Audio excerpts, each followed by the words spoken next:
धाराशिव जिल्ह्यामध्ये ऐन सुगीच्या दिवसामध्ये विजेचा तुटवडा जाणवतोय आणि शेतकरी जे आहेत ते अडचणीत आहेत. तुळजापूर तालुक्यातील मेसाई जवळगा या गावामध्ये आहोत आणि या गावामधील शेतकरी जे आहेत ते वीज पुरवठा सुरळीत नसल्यामुळे आक्रमक झालेले आपल्याला पाहायला मिळतंय. आता आपण त्या गावामध्ये आहेत आणि शेतकऱ्यांच्या नेमक्या अडचणी काय आहेत, काय शेतात काय आहे तुमच्या? शेतात ज्वारी आहे, गहू आहे, खरबूज आहेत. भिजविलं का? वीजवाला लाईट चालू झाली, टायमाला लाईट येत नाही. लाईनमॅन 8-8 दिवस गावाला येत नाही, 3-3 दिवस लाईट बंद आहे गावातली.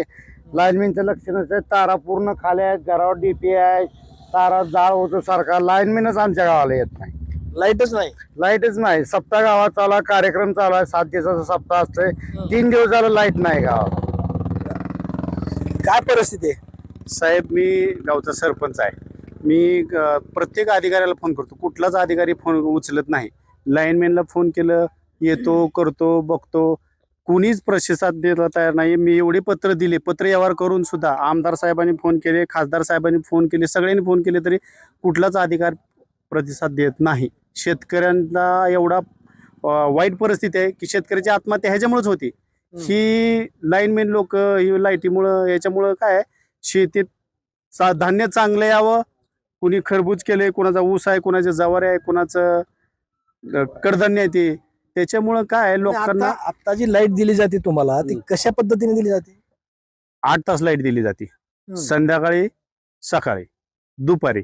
आमचं म्हणणं एकच आहे सगळ्या शेतकऱ्याचं की बाबा बिबट्याचा वावर खूप आहे, बिबट्याची भीती खूप आहे.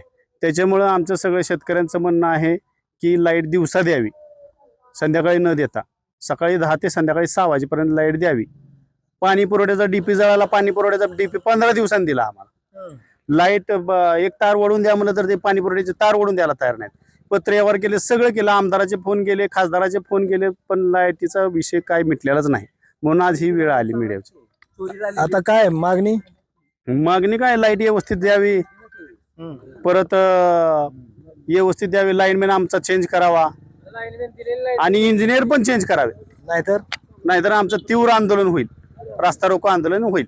गावातल्या चोऱ्या झाल्या, लाईट नसल्यामुळे गावातली चोरी झाली. एका शेतकऱ्याचं 8 तोळ सोनं गेलं, घरातले पैसे गेले, धान्य चोरीला गेलं लाईट नसल्यामुळं.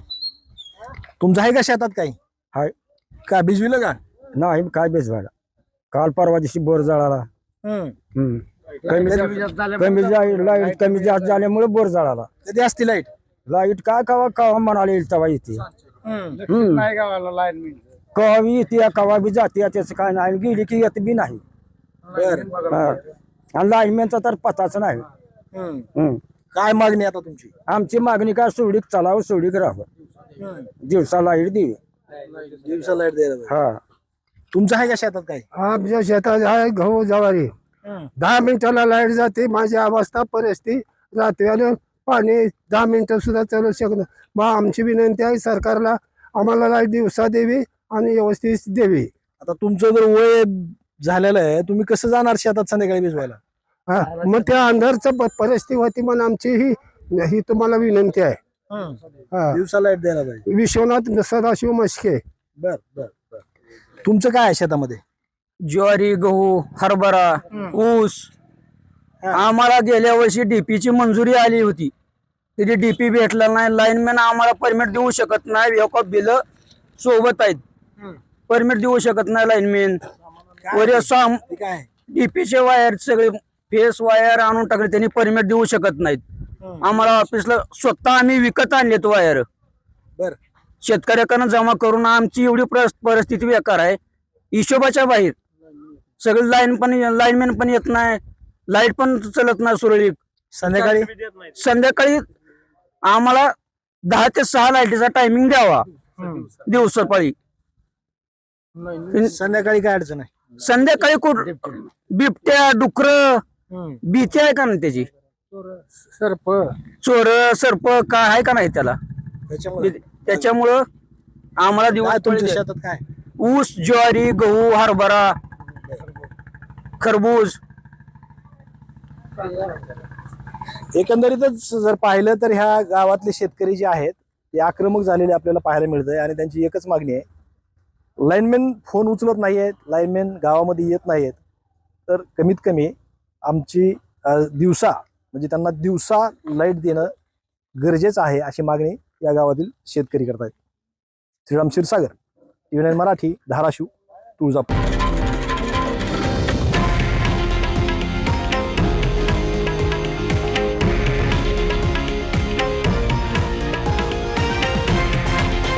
हे आहे देशातील नंबर 1 न्यूज नेटवर्क आणि आपण पाहत आहात TV9 मराठी, एकमेव.